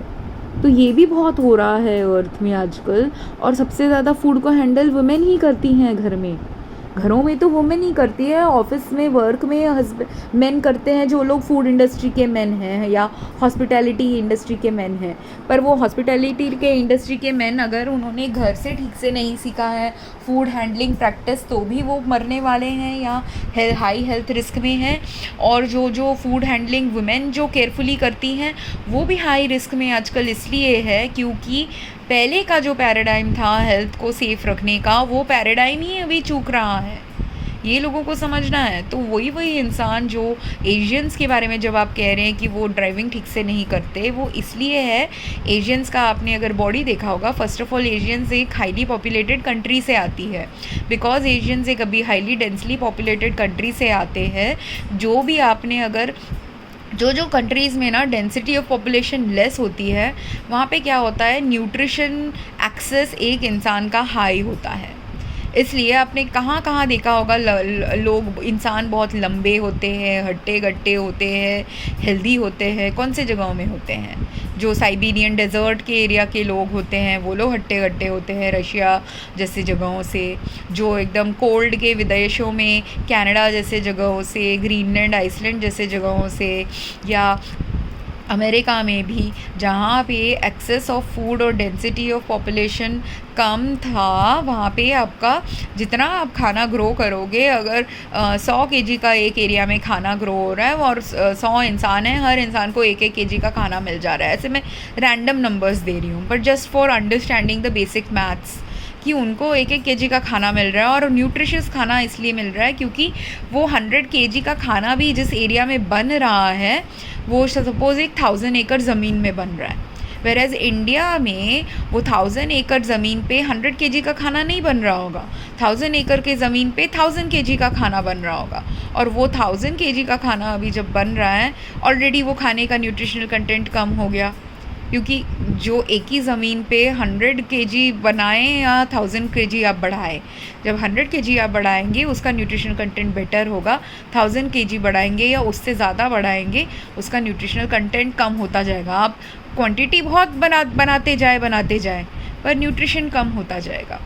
और वही कम न्यूट्रिशन वाला खाना अभी वो यूएस में अगर वही 1-1 केजी पर इंसान को वो खाना मिल रहा है, इंडिया में तो वो 1-1 केजी भी नहीं मिलता, लोग सिर्फ 100 ग्राम में चला रहे हैं। तो वो लोग इंसान अभी पतले नहीं होंगे, आप अगर पतले हैं, आप अगर न्यूट्रिशनल डेफिशिएंट है, पतले नहीं हैं, तो आप अगर शॉर्ट है हाइट में, ये सब फैक्टर्स जो शॉर्टनेस इन हाइट है, थिननेस इन वेट है, जो रोबस्टनेस नहीं है आपके बॉडी का, बिकॉज आपने तो सारी ज़िंदगी कम न्यूट्रिशन वाला खाना खाया है, तो आपके कम न्यूट्रिशन वाला खाना खाने की वजह से आप, और डेंसिटी ऑफ पॉपुलेशन ज़्यादा, मतलब हाई पोल्यूशन वाले एनवायरनमेंट में भी आपका ज़्यादा है आपका एक्सपोजर्स, इसी के कारण से आप न्यूट्रिशन भी कम कर रहे हैं, पोल्यूशन एक्सपोजर भी आपका ज़्यादा है, तो आपका हेल्थ तो इन्वेरिएबली ख़राब है, आपको पता नहीं है कि आपका हेल्थ ख़राब है। और इंडियंस का हेल्थ जब आप ड्राइव कर रहे हो, या एशियंस का हेल्थ जब आप ड्राइव कर रहे हो, ख़राब आपकी गाड़ी को मेंटेनेंस के चीज़ों से भी होता है। अगर आप सपोज़ एशियन हो जो अमेरिका में रह रहे हो, आप यूज़ कर रहे हो ऐसा एयर फ्रेशनर जो अमेरिकन को शायद हेडेक ना दे, अमेरिकन को शायद डिजीनेस ना दे, अमेरिकन के शायद हाथ को थर थर करके कांपने ना दे, ऐसा कोई केमिकल होगा। क्यों? क्योंकि वो तो आपसे रोबस्ट है ना। आप अगर 50-60 केजी के इंसान हो, अमेरिकन 70-80 केजी का इंसान होगा, तो उसके बॉडी में वही सेम केमिकल का असर तो थोड़ा कम होगा, तो उसको नहीं समझ में आ रहा होगा, इसलिए उसने तो वो प्रोडक्ट मार्केट कर दिया है। उसके बॉडी में शायद जो असर वो जब 60-70 ईयर्स की एज में आएगा, तब उसके बॉडी में जो एक रोबस्ट इंसान के बॉडी में असर आएगा। जो एक वीकर इंसान है, जो कम न्यूट्रिशनल एनवायरनमेंट से आके फिर इमिग्रेट किया था अमेरिका जैसे कंट्री में, वो इंसान का तो 50% of the life already, 30% of the life already उन्होंने कम न्यूट्रिशन से चलाया है, जिसके वजह से उनकी बॉडी में ऐसा हुआ है कंडीशंस की जो केमिकल्स एक अमेरिकन को 50 इयर्स में इम्पैक्ट करेगा, एक इंडियन को शायद 30 इयर्स में इम्पैक्ट करने लग जाए। और वही केमिकल जो 30 इयर्स में आपको अभी इम्पैक्ट कर रहा है, आप अभी अगर ड्राइव कर रहे हो, ड्राइव करते वक्त आपने वही केमिकल्स आपकी गाड़ी में है, गाड़ी के क्लेंजिंग अपहोल्स्ट्री क्लेंजर में था, या आपके एयर फ्रेशनर में था, या कोई जो पेस्ट कंट्रोल कोई करते गाड़ी में, वो पेस्ट कंट्रोल के केमिकल्स में था। वो पेस्ट कंट्रोल के जो बहुत सारे केमिकल्स होते हैं, उससे आपके हाथ के मोटर फंक्शंस डिस्टर्ब हो जाते हैं। जो सेंटेड केमिकल्स होते हैं उसके वजह से आपके पूरे ब्रेन फंक्शंस डिस्टर्ब हो सकते हैं। तो ब्रेन और मोटर न्यूरॉन के फंक्शंस अगर आपके ख़राब हैं, तो आपका ड्राइविंग भी उसकी वजह से नेचुरली ख़राब हो जाएगी। और उसके ऊपर ऐड कर दो एक एशियन वुमेन के घर के रिस्पॉन्सिबिलिटीज़, जहाँ पे घर में एशियंस का सबसे मेजर ये प्रॉब्लम है, हस्बैंड्स जो घर में बहुत कम हेल्प करते हैं, तो वो लोग अगर हेल्प ही नहीं कर रहे कोई घर के कामों में, तो आपका तो घर के बाहर का भी वर्कलोड होता है, घर के अंदर का भी वर्कलोड होता है। ये सब मिला के फिर वुमेन वर्स्ट ड्राइवर्स होंगी कि बेस्ट ड्राइवर्स होंगी वर्ल्ड में। उसके पास तो हेल्थ सपोर्टिव कंडीशंस ही नहीं है, रिलैक्स करके ड्राइव करने वाला ना ही पति है जो जाके कुछ घर का छोटा मोटा काम करेगा, घर के अंदर का भी पति काम नहीं कर रहा, घर के बाहर का भी काम नहीं कर रहा, वुमेन पे थोप के रखा है सब कुछ। फिर उसके ऊपर अगर वो एक और कम्पिटिटिव मॉम भी हो, उसने खुद पे अभी थोप के रखा है कि अपने बच्चों को स्कूल में उनको फुटबॉल एक्टिविटी लेके जाना है, स्पोर्ट एक्टिविटी लेके जाना है, आर्ट एक्टिविटी लेके जाना है। लोगों ने कोलैबोरेशन नहीं सीखा है, क्योंकि अगर आप कोलैबोरेशन सीखोगे, जो एशियंस का एक प्रॉब्लम है, कोई एशियंस को कोलैबोरेशन ठीक से करना आता नहीं है, वो इतने इंडिपेंडेंट होते हैं, कोई अमेरिकन्स को भी नहीं आता है। तो अभी अमेरिकन वुमेन हो जिनको कोलैबोरेट करना आता नहीं है, वो सिर्फ इंडिविजुअली सब कुछ करना चाह रही हैं, इंडिपेंडेंटली करना चाह रही हैं, तो उन्होंने तो अपने सर पे ही आबेल मुझे मार करके रखा हुआ है। तो इसी कारण से वुमेन बैड ड्राइवर्स हो जाती है। खुद जो लोग के पास रिलैक्सिंग पति हो, रिलैक्सिंग हेल्पफुल फैमिली हो, सब कुछ हो, फिर भी वो आबेल मुझे मार करके बैठी होती है। और कोई होती है जिनके पास कोई हेल्प नहीं है, और इसलिए वो फंसी हुई हैं ऐसे लाइफ में कि सब कुछ उनको खुद ही करना है। और जहाँ पे कोई वुमेन खुद करके भी जब उन्होंने आइडेंटिफाई कर लिया है कि हेल्थ हार्मिंग फैक्टर्स क्या है वुमेन के लिए, क्या है वीकर छोटे थिनर ह्यूमंस के लिए, जो धीरे धीरे ह्यूमंस को, जिन लोग न्यूट्रिशनली डेफिशिएंट ह्यूमंस हो, क्योंकि ये जो ड्राइविंग का प्रॉब्लम है सिर्फ वुमेन पे ऊपर असर नहीं है। ड्राइविंग के केमिकल्स के बारे में मैं जो बता रही हूँ, पोल्यूशन के बारे में बता रही हूँ, नॉर्मल डेली लाइफ के प्रैक्टिसेस से हेल्थ हार्म के बारे में जो मैं बता रही हूँ, वो एक वीक इंसान, जो गरीब इंसान है, उसको भी इम्पैक्ट करता है ज़्यादा, क्योंकि गरीब इंसान के पास भी खाने के अच्छी चीज़ें खाने के एक्सेस कम होती हैं। वो उस इंसान को भी इम्पैक्ट ज़्यादा करेगा जो गरीब होके डबल शिफ्ट कर रहा है या बहुत ज़्यादा काम करता है अपने परिवार के लिए, उस इंसान को भी ज़्यादा इम्पैक्ट करेगा।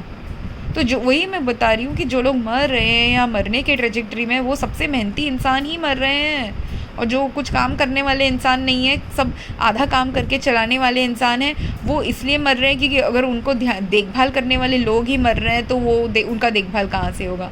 वो लोग ने तो सेल्फ़ केयर सीखा ही नहीं, और जो लोग ने सेल्फ़ केयर सीखा ही नहीं, सीखने के पथ में भी नहीं जा रहे, वो भी मरेंगे। और साथ साथ अपने जिन लोगों को ध्यान रखना है, जो सबसे ज़्यादा काम करते हैं उनके घर के, उनका ध्यान तक नहीं रख रहे। इतने बेवकूफ़ इंसान हैं वो। मतलब आपकी बीवी पे आपने 50 से 100% ऑफ द घर का काम लाद के तो रखा हुआ है, पर जब बीवी हेल्थ इंसिडेंट से मर रही है, उसको पीरियड आ रहा है या उसको कुछ हो रहा है, सडनली उसको हेल्थ हार्म हो रहा है करके वो चिल्ला रही है कि आप घर को ठीक रखिए, पर आपके तो दिमाग में उतना भी घंटी नहीं बज रहा कि जब कोई चिल्लाने के तक में पहुंच गया है, मतलब वो वार्निंग सिग्नल दे रही है कि ये नहीं हुआ तो मेरे लिए ये प्रॉब्लम है। पर इंसान इतने बेवकूफ़ हैं या इतने उनका दिमाग भी ख़राब है क्योंकि आप गंदा खाना खाते हैं, गंदे होम एनवायरनमेंट में रहते, आपको पता तक नहीं है कि जो केमिकल आप यूज़ कर रहे हैं आपके बॉडी में, वो आपके हेल्थ के लिए गंदा है। आपने ऑब्ज़र्व ही नहीं किया है, आप माइंडफुल नहीं हो, ऑब्ज़र्विंग नहीं हो, केयरिंग नहीं हो, सेल्फ़ केयर तो करते ही नहीं। अपनी बीवी अगर बताई कि ऐसा करना है तो वो तक करने के लिए तैयार नहीं हो, तो आप नहीं मरोगे तो कौन मरेगा, है ना। आप अगर बीमार नहीं पड़ोगे सडनली एक दिन ड्राइव करते करते, तो कौन पड़ेगा। जो इंसान ध्यान से ड्राइव कर रहा है, ध्यान दे के ड्राइव करना सीख चुका है, या मैंने, क्योंकि जब मेरा हेल्थ इंसिडेंट हुआ, मेरा वीकनेस हो गया, मैंने क्या किया, मैं अकेले रहती हूँ, मैं अपना ख्याल रखती हूँ करके, और जैसे ही मुझे समझ में आया क्या क्या मेरा डेंजर है हेल्थ का, वो ओवर थिंकिंग से नहीं आया। बहुत सारे लोग ये भी सोचते हैं लड़कियाँ ओवर थिंक कर रही हैं, या जो लड़के सेंसिटिव होते हैं वो ओवर थिंक कर रहे हैं। वो ओवर थिंकिंग नहीं है। आपके पास इंट्यूशन है कि आपका सेफ्टी कहाँ है, आपका सेफ्टी कहाँ नहीं है। एंड जो इंसान आपको सोच रहा है कि आप ओवर थिंक कर रहे हो, उसका सेफ्टी पैराडाइम डिस्टॉर्टेड है या इतना ख़राब है, उसको पता ही नहीं है कि उसका हेल्थ भी ख़राब हो रहा है, पर उसको डेंजर सिग्नल हेल्थ का समझ में नहीं आ रहा। बस डिफरेंस इतना है, और वो उसको समझ में नहीं आ रहा करके उसको लग रहा है दूसरा इंसान ओवर थिंक कर रहा है। जिसको समझ में आ चुका है, समझ सिर्फ नहीं आई है, उसको समझ 1 मिनट में, जिनका इंट्यूशन अच्छा होता है उसको इंट्यूशन में 1 मिनट में, मुझे ये जो वीडियो मैंने बना रही हूँ अभी 45 मिनट्स का, ये मुझे समझ सिर्फ 5 मिनट या 1 मिनट में आ जाती है। पर किसी इंसान जिसको समझ नहीं रही है, उसको समझाने के लिए मुझे 45 मिनट्स लग रहा है, क्योंकि उसने इतने सारे पैरामीटर्स में सोचा नहीं है लाइफ को, इसलिए उसको समझाने में मुझे 45 मिनट्स लग रहा है। It's like ABCD। आप अगर एक बेबी को सिखा रहे हो, आपने ABCD बहुत बार सीख चुके हैं करके, आप तो अभी नींद में भी ABCD बोल सकते हो, और आपको ABCD बोलने में सिर्फ 1 मिनट लगेगा। पर जो बेबी फर्स्ट टाइम सीख रहा है, उसको तो ABCD सीखने में, A तक सीखने में उसको 100 दिन लगेंगे। 100 बार उसको A बोलना ही सीखना पड़ेगा, फिर जाके वो ABCD का एक एक करके सीखेगा, ABCD का सीक्वेंस सीखेगा, सब कुछ सीखेगा, राइट। तो वो KG लेवल का जो इंसान है, उसको तो समझाने के लिए मुझे 45 मिनट्स का ही वीडियो बनाना पड़ेगा, राइट। और सिंपलेस्ट वीडियो, मैं लड़की हूँ करके मैं बता तो सकती हूँ कि आप ये केमिकल्स यूज़ करना बंद करो, पर या धीरे धीरे स्टॉप करो यूज़ करना। पर आप, अगर मैं लड़की हूँ, मैंने आपको कहा ये बंद करो, आपके अंदर अगर ईगो हाई है, लड़की है करके बोल रही है, या ऐसी इंसान बोल रही है जो खुद बीमार है, मैं क्यों सुनूँ उसकी बात, ये सब के कारण से बोल रही है, या ये मुझे चिल्ला के बोल रही है, चिल्ला के वही लड़की बोलेगी आपको जो आपका हेल्थ हार्म या खुद का हेल्थ हार्म देख सकती है। जैसे अगर मैं ड्राइव कर रही हूँ, आग लग गई कहीं मेरी गाड़ी में, मैं चिल्लाऊंगी कि मुझे शौक से कामली वो आग को बुझाना है। अगर आग लग गई है गाड़ी में क्योंकि फ्यूल है जो और भी आग को बढ़ा सकती है, मुझे तो चिल्लाना ही पड़ेगा, राइट। तो जो आग आपको अच्छे से दिख रही है, उसमें आपने चिल्लाया तो लोग आपको पागल नहीं बोलेंगे। पर सपोज़ आपको सिर्फ धुआं दिख रहा है, दूर से लोगों को आग नहीं दिख रही, वो तो दूर से समझेंगे कि आप गलत हो या आप ऐसे फालतू में चिल्ला रहे हो, पर सच में आग है वहाँ पे। आपको नहीं दिख रहा मतलब वहाँ आग नहीं, ऐसा नहीं। आपको धुआं तक नहीं दिख रहा, इसका मतलब ये नहीं कि वो जो चिल्ला रहे हैं वो गलत है। जो जिनका देखने का नज़रिया, सुनने का अकल नहीं है, वो डिस्टिंग्विश नहीं कर पाते कौन पागल इंसान चिल्ला रहा है और कौन सच में डेंजर में चिल्ला रहा है। और हेल्थ हार्म वैसा है, हेल्थ हार्म वैसा आग लगाने वाला डेंजर है जो हेल्थ के जिन्होंने सेल्फ़ केयर किया हुआ है, जो हेल्थ केयर में वर्क करते हैं, जो इंट्यूटिवली अच्छे से काम करते हैं लाइफ में कोई भी जगहों में, वो लोगों को डेंजर सबसे पहले पता चलता है और वो लोग स्क्रीम ही करेंगे या वो लोग शाउट ही करेंगे जब आपका डेंजर लेवल हाई डिग्री में है। जब वो एक चिंगारी से वो आग अगर एकदम इमीडिएटली 5 मिनट में पूरे गाड़ी को डिस्ट्रॉय कर सकती है, उस इंसान को चिल्लाना ही है। अगर वो गाड़ी में फंसा हुआ है और गाड़ी से निकल नहीं सकता, तब तो उसको और डबल चिल्लाना है। क्योंकि अगर आप चिल्ला रहे हो, आग लगी है, आसपास के लोगों को वार्न कर रहे हो ताकि आसपास के लोगों की गाड़ी भी न जले या आसपास घर वर है वो भी न जले, इसलिए आप चिल्ला रहे हो अगर, और आप गाड़ी से निकल रहे हो, अगर आप ईज़िली वो गाड़ी से निकल पाए। पर अगर आप वैसे गाड़ी में फंसे हुए हो जहाँ पे आप वो गाड़ी से निकल भी नहीं पा रहे, आग भी लग रही है, आपको दिख रहे हो, दूसरे लोगों का भी लाइफ डेंजर में है, ये भी आपको दिख रहा है, आप तो सबसे मैक्सिमम में चिल्लाओगे कि सबसे मिनिमम वॉइस में चिल्लाओगे? अगर आपके पास वोकल कॉर्ड है चिल्लाने का, आपको अगर दी हुई, आप गूंगे हो तभी आप नहीं चिल्लाओगे। आप खुद अगर आपका एक्सीडेंट हो गया और ऐसे पोजीशन में हो जहाँ पे आप चिल्ला ही नहीं सकते, आप बेहोश हो गए हो, तब आप नहीं चिल्लाओगे। बट अदरवाइज़ अगर आप होश में और अगर आप मेंटली इल हो तब भी नहीं चिल्लाओगे। जिनको मज़ा आता है दूसरों की दुख देखने का, ये 3 इंसान है जो नहीं चिल्लाएगा। पर जो मेंटली इल नहीं है, जो फिज़िकली इनकेपेबल नहीं है, जो फिज़िकली ऐसे पोजीशन में नहीं है कि वो चिल्ला ना सके, वो तो चिल्लाएगा ही, क्योंकि उसके पास कोई ऑप्शन नहीं है, वो फंसा हुआ है गाड़ी में। सपोज़ आपका फ़ोन बंद पड़ गया, कुछ भी हो गया, आपके पास फ़ोन ही नहीं था उस दिन, आपको तो चिल्लाना ही है और कोई ऑप्शन ही नहीं है आपको, वो जब आप फंसे हुए हो। जो चीज़ आपको, वो होता है survival of the fittest. Survival of the fittest is not कि आप चुप रहो हर चीज़ में, कोई चीज़ में आपको चुप रहना होता है, पर कोई चीज़ में आपको बताना भी होता है। तो जब आपकी बीवी या बच्चे या कोई भी आपके फैमिली में बीमार हो के बता रही हैं आपको कि ये बीमार हैं, आपको बीमारी नहीं दिख रही उनकी, तो आपका मेंटल हेल्थ प्रॉब्लम है या सोशल हेल्थ प्रॉब्लम है। अगर बीमार होने के बाद बीवी ने बता दी, बच्चे ने बता दिया, ऐसे मत करो मेरे साथ, फिर भी आप वो करे जा रहे हो, वो बच्चे के साथ, बीवी के साथ, तो भी आपका मेंटल और सोशल हेल्थ प्रॉब्लम है। वो बच्चा बीवी मरने ही वाले हैं, इसलिए वो मरने के पहले 3-4 बार वार्निंग देंगे, पर इवेंचुअली एक दिन उनका बॉडी और वार्निंग देना बंद कर जाएगा, और जब वो बंद कर जाएगा तब वो मरने के पथ पे हैं। ये लोगों को नहीं समझ में आ रहा हो, क्योंकि जब आपका मल्टीपल ऑर्गन फेलियर हो रहा होता है या आपके बॉडी में मल्टीपल 3-4 तरह के डिजीज़ेस एक साथ चल रही होती है because of chemical pollution, water pollution, air pollution, food pollution, cloth pollution, home के एनवायरनमेंट का पोल्यूशन, ये सब को मिला के अगर किसी का अगर घर का एनवायरनमेंट इतना ख़राब है और वो अगर बीमारी के तरफ जा रहा है, धीरे धीरे वो इंडिकेट कर रहा होता है वो बीमारी के तरफ जा रहा है। ये चीज़ मैंने भी ऑब्ज़र्व की है और लेट ही ऑब्ज़र्व की है, और जब खुद के ऊपर हो रहा था तब मैंने सबसे मैक्सिमम ऑब्ज़र्व करके दूसरों को बताने की कोशिश भी की है, क्योंकि उनके घर का एक पर्सन हॉस्पिटलाइज तक हो चुका था, पर वो हॉस्पिटलाइज होने के बावजूद उनको नहीं समझ में आया कि घर में क्या केमिकल्स उनको कम करने हैं, क्या माइक्रोबियल कंटेमिनेशन कम करना है, कैसे water pollution, earth pollution, air pollution, water clothes pollution का प्रॉब्लम को सॉल्व करना है। और उन्होंने वो प्रॉब्लम सॉल्व नहीं किया करके उनके हॉस्पिटल में भी बहुत सारे फैक्टर्स हैं। मैं क्योंकि हेल्थ केयर की पर्सन हूँ तो मुझे पता है हॉस्पिटल में भी क्या फैक्टर्स थे जिनकी वजह से उनका डेथ हुआ है।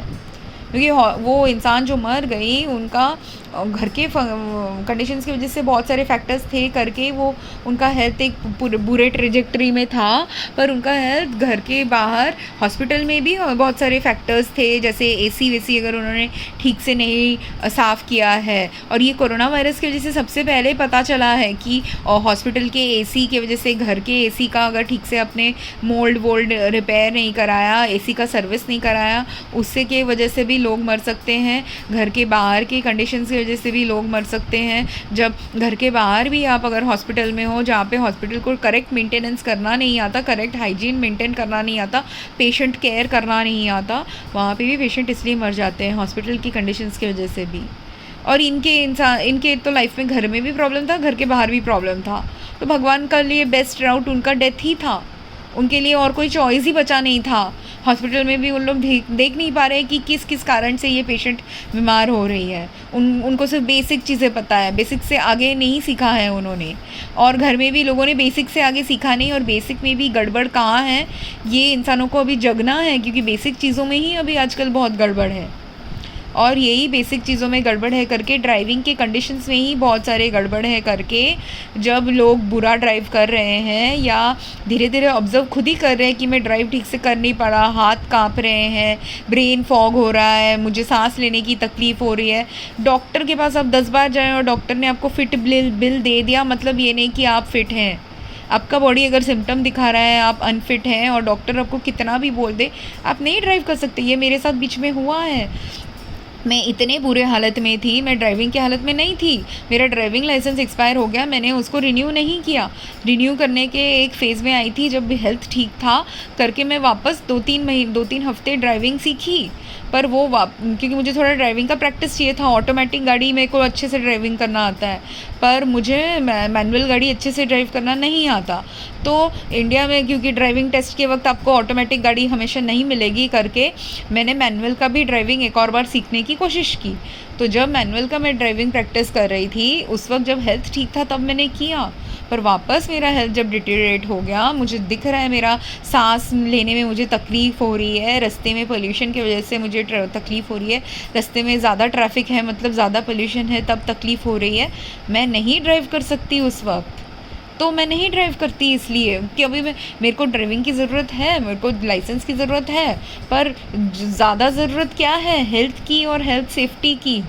तो लोगों को ये भी समझना है, जो ड्राइवर बीमार पड़ रहा है, अगर आप ज़्यादा बीमार पड़ रहे हो, ये जॉब आपके लिए ज़्यादा ज़रूरी है कि आपका सेहत ज़्यादा ज़रूरी है, ये आप समझिए। आपके जॉब के कंडीशंस की वजह से अगर 10 घंटे के ड्राइविंग की वजह से आप बीमार पड़ रहे हो, आप अगर 1 घंटे के ड्राइविंग से थोड़े दिन चला सकते हो तो आप 1 घंटे के ड्राइविंग से चलाइए, आपके ऊपर वो हेल्थ रिस्क मत डालिए। क्योंकि ये जो अभी मैं ड्राइविंग के बारे में बोल रही हूँ और मैं थोड़ा सा स्लर भी कर रही हूँ इसलिए क्योंकि मेरा जो ड्राइविंग टीचर भी था, मैं जहाँ रहती हूँ वहाँ पे air pollution, earth pollution, water pollution high है। अब वो पोल्यूशन का असर सिर्फ मेरे पे नहीं हो रहा, बहुत सारे इंसानों पे हो रहा है, इसलिए मैं उसके ऊपर वीडियोस बना रही हूँ कि यहाँ के लोग ये वीडियोस देख के कुछ अकल आए, उनको समझ आए। तो वैसे ही ये इंसान के घर में अभी वाटर पोल्यूशन है, ये मुझे पता है क्योंकि मेरे घर में भी है। वो जहाँ रहते, मेरे घर से 10-15 मिनट दूर रहते, तो उनके घर में भी वाटर पोल्यूशन है। जहाँ से मैं खाना ख़रीदती हूँ वहीं आसपास की दुकानों से वो भी खाना खरीदते, कपड़े खरीदते, वही सेम एरिया से। तो जो water pollution, food pollution, air pollution मुझे मिल रहा है उनको भी मिल रहा है, क्लोथ्स पोल्यूशन मुझे मिल रहा है उनको भी मिल रहा है। तो मेरे सेहत जैसे ख़राब हो रहा है, उनका भी सेहत ख़राब हो रहा है। और अगर मैं तो सेहत का ध्यान थोड़ा ज़्यादा रखती हूँ क्योंकि मैंने हेल्थ केयर पे प्रैक्टिस किया है, मैं अकेली लड़की बहुत साल जी हूँ, तो इसलिए मुझे हेल्थ के 1000 चीज़ पता है जहाँ जहाँ मैं प्रैक्टिस रखती हूँ।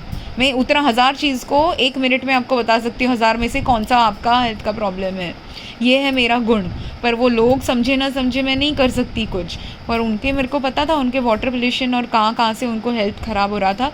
मैंने उनको समझाने की कोशिश भी की, पर वो अगर ना समझे, उनकी बीवी वो समझ के अपनी बीवी को बता के उनकी बीवी ना समझे, क्योंकि कुछ कुछ उनको खाने से आ रहा था, वाटर से आ रहा था, तो क्या होगा, उनका हेल्थ ख़राब की तरफ ही जाएगा। और हो रहा था, एक बार ऐसा हुआ, हम ड्राइव कर रहे थे, मुझे दिख रहा था कि उनका हेड थोड़ा फॉगी हो रहा है, उनका हेड भी फॉगी हो रहा था, मेरा भी फॉगी हो रहा था, क्योंकि उस दिन का वो समर टाइम में या जो भी टाइम में हम प्रैक्टिस कर रहे थे, मुझे भी याद नहीं, समर के थोड़े पहले के टाइम में हम शायद प्रैक्टिस कर रहे थे। पर उस टाइम पे हम दोनों का हेल्थ ख़राब इसलिए था क्योंकि अर्थ पोल्यूशन तभी हाई था। अर्थ पोल्यूशन हाई मतलब water pollution, food pollution high. Water pollution, food pollution high मतलब उनको भी फूड एंड वाटर से प्रॉब्लम चल रहा था, मुझे भी फूड एंड वाटर से प्रॉब्लम चल रहा था। और ड्राइविंग करते वक्त वो भी बीमार पड़े थे, मैं भी बीमार पड़ी थी, इसलिए मैंने फिर बंद कर दिया। और मैं तो इतने हाई लेवल पे बीमार पड़ रही थी, मैं फिर बॉम्बे से निकल गई कि मुझे देखना था कि बॉम्बे छोड़ के और कोई जगह है क्या जहाँ पर मेरा हेल्थ थोड़ा बेटर रहेगा। और मुझे मिले भी जगह जहाँ थोड़े दिन के लिए हेल्थ बेटर था, पर हर जगह का कुछ ना कुछ अर्थ पोल्यूशन रिलेटेड फैक्टर्स मेरे हेल्थ को जब ज़्यादा इम्पैक्ट करने लग गया वापस। और मैं अमीर इंसान नहीं हूँ, तो मेरे पास जब पैसे का कैश फ्लो कम हो गया तो मुझे वापस घर आना ही पड़ा। तो और मेरे घर में डेंजर सबसे ज़्यादा होते हुए भी मुझे मेरे घर में ही रहना पड़ेगा जब मेरे पास कोई ऑप्शन नहीं है घर से बाहर जाने का। जब अगर मैं फाइनेंशियली बीमार हूँ, मतलब सपोज़ मेरे बैंक में अभी मेरे पास एक्टिव कैश फ्लो 10-20-30 हज़ार का ही है, मैं बैंक तक नहीं जा पा रही, मैं ऑनलाइन जितना भी यूज़ कर रही हूँ वो ऑनलाइन का मेरा पैसा अभी ख़त्म हो गया है। बैंक से जाके मुझे फ़िक्स डिपॉजिट से अगर निकालना है पैसा, क्योंकि मैं और बीमार हूँ करके मैं काम भी नहीं कर पा रही, तो दोनों ही अगर मैं नहीं कर पा रही, मेरे पास ऑप्शन सिर्फ है बैंक में जाके फ़िक्स डिपॉज़िट से पैसा निकालना। बैंक में जाके फ़िक्स डिपॉज़िट से पैसा निकालने तक का मेरे पास एनर्जी होना चाहिए। अगर मेरे पास वो करने तक का एनर्जी नहीं है, वो प्रोसेसेस को करने के लिए मेरे पास वो हाफ एन आवर का एनर्जी भी नहीं है, तो मैं मरने के ट्रेजेक्टरी में हूँ कि मैं सेफ़ ट्रेजेक्टरी में हूँ। और अगर मैं ऐसे इंसानों के साथ घर में रहूँ जिनको समझ में नहीं आ रहा कि मैं बातें कर रही हूँ, 1-1 घंटे बात कर सकती हूँ या चिल्ला चिल्ला के बात कर सकती हूँ, मतलब मैं सेफ़ हूँ, ये तो उनकी परसेप्शन का गलती है। मैं चिल्ला इसलिए रही हूँ क्योंकि मैं हेल्थ अनसेफ एनवायरनमेंट में हूँ और मुझे हेल्थ सेफ्टी के लिए 100 चीज़ें चाहिए, 100 में से मुझे 5 चीज़ें भी मिल नहीं रही हैं राइट नाउ, इसलिए मैं चिल्ला रही हूँ। क्योंकि अगर मैं नहीं चिल्लाऊँ तो वो एड्रेनलिन भी उस दिन मुझे ना मिले, तो मैं उस दिन मेरा हार्ट अटैक से मैं मर जाऊँ। मेरे पास बहुत सारे हेल्थ के प्रॉब्लम्स हैं जो सिर्फ दवाई से अभी सॉल्व नहीं हो सकती। जो अर्थ पोल्यूशन जब तक नहीं कम होगा तब तक वो सॉल्व 50% ऑफ द प्रॉब्लम्स हो नहीं सकती मेरे। और अर्थ पोल्यूशन छोड़ के जो बाकी के जो प्रॉब्लम के क्राइटेरियाज़ हैं वो तभी सॉल्व हो सकती है जब सोसाइटी मिलके कुछ कुछ चीज़ें सॉल्व करे, जब ह्यूमंस मिलके कुछ कुछ चीज़ें सॉल्व करे, जिससे जो लोग बेटर हेल्थ में जा सकते हैं, जाने के बारे में भी जानते हैं, वो नहीं जा सकते तब तक जब तक उनको छोड़ के उनके आसपास के लोग भी राइट हेल्थ के प्रैक्टिसेस न करें। मैं बार बार ऑर्गेनिक फूड ऑर्डर करती हूँ, organic hormone free chemical free food order करने की कोशिश कर रही हूँ, फिर भी मुझे केमिकल्स वाले खाने आते हैं घर में। क्यों? क्योंकि उनको पता ही नहीं है कि ऑर्गेनिक फूड बनाने तक के लिए जो 100 चीज़ें आपको करनी है वो ध्यान से करने वाले लोग ही कम हैं अर्थ में। जो ध्यान से करने वाले लोग हैं वो जब बोलते भी हैं, बाकी के लोग उनका अगर आपने 10 चीज़ बोली उसमें से एक चीज़ सुन के छोड़ देते हैं, तो कैसे अर्थ में आएगा अच्छा अर्थ पोल्यूशन फ्री एनवायरनमेंट? फूड कहाँ से आएगा अच्छा? और ऐसा नहीं है कि वो सुन क्यों नहीं रहे हैं। एक तो है एटीट्यूड प्रॉब्लम, दूसरा है कभी सीखा नहीं है, सुनने की स्किल्स नहीं डेवलप किए हैं, तीसरा है सुन के भी अनसुना कर देने वाली पर्सनैलिटी टाइप, चौथा है मेहनत नहीं करने वाले टाइप, जो जिनको सबको ईजीएस्ट रूट चाहिए करके ही और तभी ख़तरनाक फेज़ में है। क्योंकि ईजीएस्ट रूट अभी बचा नहीं है, सबसे लंबा रूट ही आपको लेना है। सबसे डिफ़िकल्ट जितना कम आपने ध्यान दिया है आपके लाइफ में, उतना ज़्यादा आपको अभी आपके लाइफ को ध्यान देने का रूट आपको के सिवा आप बच नहीं पाएंगे। और जिसने जितना ज़्यादा रूट्स लिया है, जिसको पता है जितना ज़्यादा हेल्थ के बेनिफिट्स क्या क्या है, कहाँ कहाँ करने हैं, वो चीज़ इसलिए बच रहा है। वो मेरे पास अभी बीमारी इतनी है कि मैं कल कभी भी मर सकती हूँ, पर मैं बची इसलिए हूँ भगवान की वजह से, क्योंकि मेरे को पता है अपने आप को बचाने के तरीके क्या हैं। जिन इंसान को पता ही नहीं है खुद को बचाने के तरीके क्या हैं और वो सुनने तक के लिए तैयार नहीं है कि खुद को बचाने के तरीके क्या हैं, वो इंसान कैसे सर्वाइव करेगा ऐसी एनवायरनमेंट में, जिस एनवायरनमेंट में मेरे को इतना कुछ पता होने के बावजूद जो मेरा हेल्थ इतना कम वर्स्ट स्टेटस में है। क्योंकि सिर्फ क्या क्या करना है वो ज़रूरी नहीं है, एक्चुअली करने के स्टेप्स भी सबको लेने हैं। क्या क्या हार्मफुल है सिर्फ उतना जानना ज़रूरी नहीं है, उसके बाद क्या करना है। अगर आपको पता है आपका दिमाग अगर आपके गाड़ी के एयर फ्रेशनर की वजह से ख़राब हो रहा है, या आपके कस्टमर्स आपको बार बार बोल रहे हैं ये एयर फ्रेशनर ना यूज़ करें, फिर भी आप यूज़ करे जाएंगे, तो एक दिन आपका ड्राइविंग में हेल्थ इंसिडेंट आ ही जाएगा। आप माने ना माने, वो कस्टमर बोले 1000 बार बोले, पर आपने नहीं माना, मतलब ऐसा नहीं कि आपका हेल्थ हार्म नहीं चल रहा। वो जिसने बोला है आपको उसका हेल्थ हार्म चल रहा है, आपका हेल्थ हार्म चल रहा है, इसलिए वो बोल रहा है। जो सिर्फ अपने हेल्थ हार्म के मतलब वाले लोग होते हैं वो आपको कुछ नहीं बोलेंगे, पर जो अपने मतलब के लोग नहीं होते वो अपने हेल्थ हार्म आपका हेल्थ हार्म दोनों देख सकते हैं, तो वो आपको बोलेंगे ही कि आपका हेल्थ हार्म कहाँ है। पर वो आपने ख़त्म नहीं किया, सीखा नहीं, समझा नहीं। आपका दवाई लेके भी आपका सुधार नहीं आ सकता, क्योंकि आजकल दवाई प्लस केमिकल्स जो एनवायरनमेंट में हैं दोनों मिला के भी हेल्थ हार्म कॉज करते हैं। ये भी लोगों को सीखना है। I hope this was informative. आपको कोई क्वेश्चंस हो तो प्लीज़ पोस्ट करना क्वेश्चंस। Thank you.